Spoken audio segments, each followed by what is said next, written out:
So today's video, I want to talk about like a whole host of things to do with like VW, this 6.1, long wheelbase, the camper van, the setup and everything like that. And I've made a few notes for us to go through today. I want this to be like the foundation video for van life with Rita. Questions ones that I search for as well, like simple, stupid things that you're like, oh, I don't actually even want to search for it. I should even know it. Stuff you have not got a clue about unless you really own a van, the practicalness of it, how to do super simple things. So what I have done is, like I said, drawn up a little list. There's the list. And I'm going to break this down into different videos. This is like the intro into the channel kind of video. So here you can see all the different things that I want to go through. These are just some ideas that I've come up with. So I'm going to go through some of them. So change of side repeaters. This should really be towards the bottom because it's not like a question that you would really ask before you've even got a van. Side repeaters, and that is going to be a video coming on the channel soon as well. So how to put the rib bed out, if you've got a rib bed that is, and what the difference is between the rib beds, the different sizes. Is there different ways to put them out? How much space is actually up in the pop top? Bear in mind, so for the baseline, this is a VW T6.1 long wheelbase, high line. That's the baseline for the video. Storage for the van. What storage have we got in here? Screen protector.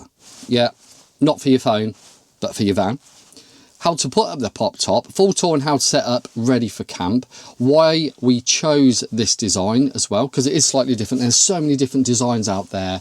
It's ridiculous. And we just searched and searched and searched. And it wasn't until we found this one company really close by and we were like, wow, we love that. And we went for their design. We chose the flooring, the seats, the kitchen, the colours, absolutely everything. Stealth camp. Can you really camp anywhere? That's going to be a future video.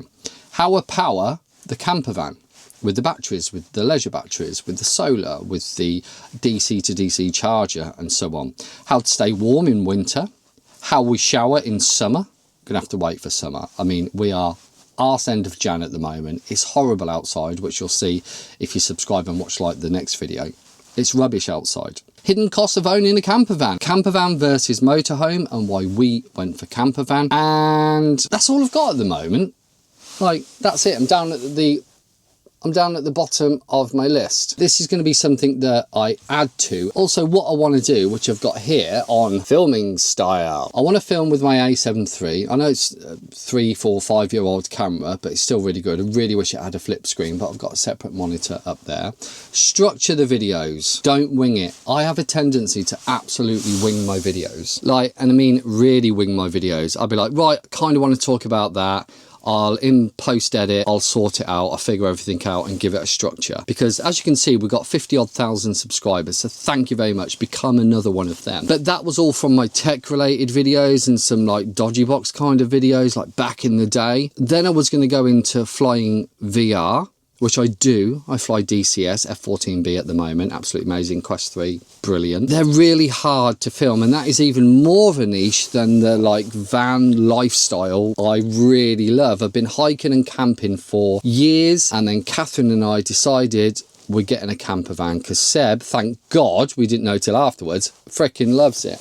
So I need to structure my videos better. Use different lenses. Do close-up shots using 35mm. This is for the B-roll, which you'll see in the future videos. Wide shots, walking, talking, headshots. Go for high quality and structured over winging it, which is obvious, but had to write it. Have notes. I've got notes. Use variable ND filters because I actually saw that a lot of my shots on my previous videos were absolutely blown out, meaning that the highlights were absolutely clipping and you cannot recover them even in post. You just can't. It just looks horrendous. You get like horrendous banding and it just looks awful. Then treat this year, I'm going to look into the Pocket 4. Although we go back to number 1, film with an A7 III for quality. Pocket 4 gives me the quality and the stabilization, and also more importantly for me, sounds weird, but really good in low light. I do have the Osmo Action 5, which is brilliant, and what this is going to be more for when I'm out, actually I think more hiking And when we actually get the paddle boards and the kayaks for the camper van, and when we're going out a lot more, this is where it's going to come into its element. I've had him for about a year and they are brilliant. 4K stabilized. Also, I want to use my iPhone a bit more for the run and gun kind of shots when I can't have my A7 III or my Pocket or my Osmo. You've always got your phone, because when I'm out hiking, I use it for navigation with my Garmin. This is the lists that you've got to look forward to. And by lists, I mean future videos. So I don't think I've got anything else. Oh, I've got some goals for 2026 as well. And they're quite low goals because this is a whole new niche for me. Like, I love filming, been filming for ages. I love content creation. We're on TikTok as well. We are also on TikTok as well. So I've got some social media goals, and I think you've got to have goals anyway. So these are some quite low goals because this is my first year of doing. It's like starting a channel all again. So YouTube, I want to get 5,000 views per video as default. So why aim for a figure? Well, at the moment they're getting about 1,000 views. Well, at the moment they're getting like 500, 1,000 views, or some even less than that. And that's because I think if we go back to page 2, structured quality content that I actually have a correct proper structure to, and I can create a storyline. So I don't think it's getting the views because of that. I don't think 5k views on videos is hard to get. I also want to do 2 videos per week, one long form 10+ minutes and one not short but shorter form less than 8 minutes. I want to bump up to 60k subscribers, so that's only another 9,000 subscribers this year. And once like these things come together with the foundation that I have, it better quality, more structured, normally art, you know, for search engine optimization and all that. Yeah, so that's where I go to this step here. More research on what people want to see. I like making any type of video. You're not going to search for a video like this one. So this would do low views because you're not going to search for, I want to know what a guy's going to film about in the future and his goals for 2026. It's just, yeah, it's not going to happen. We're going to start with how much space is actually in the pop-top roof. And you'll be quite surprised. See you on that video.